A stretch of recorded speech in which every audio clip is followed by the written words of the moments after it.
তো হ্যালো বন্ধুরা, তোমরা সবাই কেমন আছো? আশা করছি ভালোই আছো।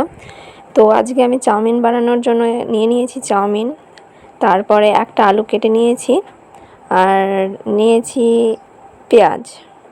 তো আজকে আলু চাউমিনই করব। আর আমার কাছে বেশি ক্যাপসিকাম বা এগুলো ছিল না, তো আমি হাতের কাছে যা পেয়েছি তাই দিয়েই চাউমিন আজকে রান্না করব। তো সব কাটাকুটি করার পর কড়াইতে, গ্যাসের উনুনে কড়াইতে এবার জল দিয়ে দিলাম, চাউমিনগুলোকে সেদ্ধ করে নেব। তো চাউমিনগুলোকে দিয়ে দিলাম, তারপর একটু হালকা সামান্য পরিমাণ মতো লবণ দিয়ে একটু নেড়েচেড়ে সেদ্ধ আমার হয়ে গেছে। তো এবার সেদ্ধ হওয়ার পর আমি নামিয়ে নিয়েছি চাউমিনগুলোকে একটি থালায়। তো এবার নামিয়ে নেওয়ার পর এবার আলুগুলিকে আর পেঁয়াজগুলিকে আমি ভেজে নেব। তো কড়াইতে এবার তেল দিয়ে দিয়েছি, দেওয়ার পর আমি আলুগুলি দিয়ে দিলাম, তারপরে পেঁয়াজ দিয়ে দেব। তো আস্তে আস্তে আমি ভেজে নিয়ে নিচ্ছি আলু, তারপরে পেঁয়াজ ভাজতে ভাজতে ভাজা হয়ে যাওয়ার পর চাউমিনগুলোকে দিয়ে দেব। তো চাউমিনগুলোকে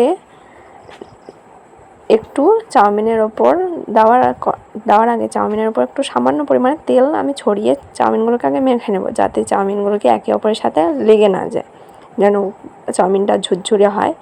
তো অনেকেই ঝুরঝুরে চাউমিন খেতে ভালোবাসে। তো আলু ভাজা হয়ে গেছে। তো এবার পেঁয়াজগুলোকে দিয়ে দিয়েছি, চাউমিনগুলোকে এবার তারপরে দিয়ে দেব। তো চাউমিন আস্তে আস্তে এবার ভেজে নিচ্ছি। এবার আমার কাছে রয়েছে ম্যাগি মশলা আর একটা স্পেশাল মশলা। তো সেই মশলাগুলো আমি দিয়ে দিচ্ছি। তো আমার কাছে সস ছিল না, হাতের কাছে আজকে সস ছিল না, তাই সস এখানে ইউজ করিনি। আর টমেটো ছিল না যে টমেটো দিয়ে সস বানিয়ে নেব।